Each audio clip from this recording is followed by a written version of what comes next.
Hi guys, so today I will try to answer one of the most famously asked questions these days, that how to get into VLSI domain. Now, first the most basic thing is you need to be from the electrical domain. By electrical I mean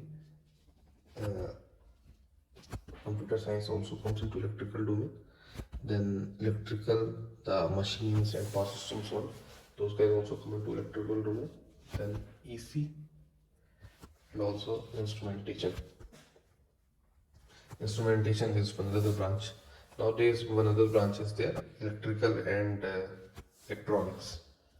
So those guys who have bachelors in these domain can possibly enter VLSI field. Now, how to get offline jobs?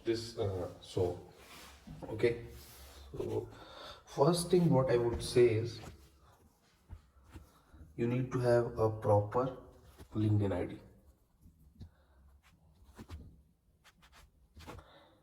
Because LinkedIn ID, in LinkedIn ID only the different companies HRs are there, different companies employees are there. Like to name some, I will be naming AMD, Intel, Nvidia,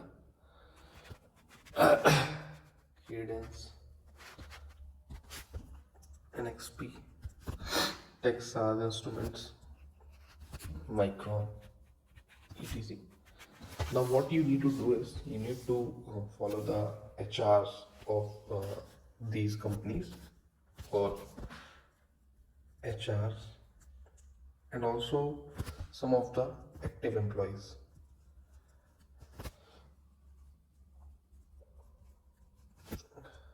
So you need to follow these guys.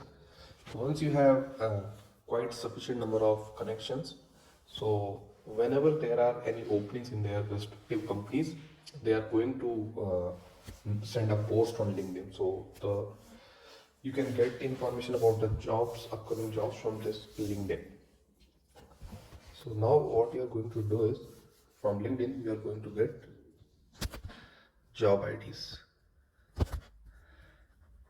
So in LinkedIn only they are going to send the eligibility criteria, that is it for fresher or not, what are the requirements for the job and all those things. From there you can get the job IDs and you could ask for the referral. Now once you have the job ID, you need to ask some of the employee to get the referral. So most probably most of the people give the referral unless they are not so much busy. So it's there. Then what else you can do to get the job ID is you could go in the work day or the career section of the company. From there also you will get to know about the job requirements and eligibility criteria and all those things. So you need to get the job ID first, then you will get the referral. Now, once you have all those things, the another thing what I will mention is you should be having a good resume and you should be uploading it in your LinkedIn ID. So good resume or CV, whatever, is always helpful. Now, how should be a resume? You could watch another videos on internet. So one thing I would mention is that suppose if you are applying for an analog profile, or maybe sometimes to digital profile, then I think you should be having two different resume for the same. And even I would suggest you guys is that suppose if you have read the job ID and job requirement, then and if you think you are good in that, then better mention those things in your resume. Like suppose you are applying for digital and it is for XYZ field, like physical design engineer field. So whatever things are required in the job requirement, if you are going to mention them in your CV, then the chances of you getting the call gets increased. So it's there, but just one thing, These are all our experiences, what we are telling. They could be right, they could be wrong, and we don't know why the HR called person X, why not person Y. These are just assumptions by us. So, so it's there. Now the next thing is, yeah. One more thing what I have felt is always mention your JE rank or the gate score or gate rank, whatever.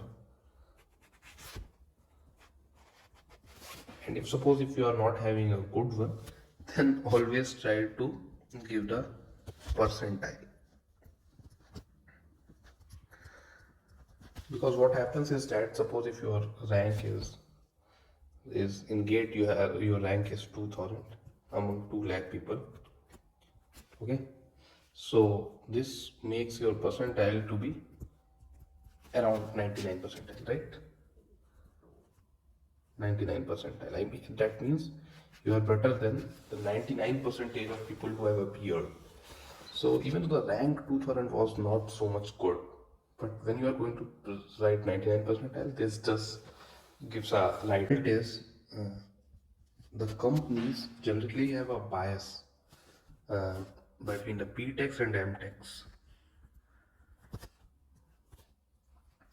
So since the salaries are not too much different between the BTechs and MTechs, so the companies generally tend to take the MTechs.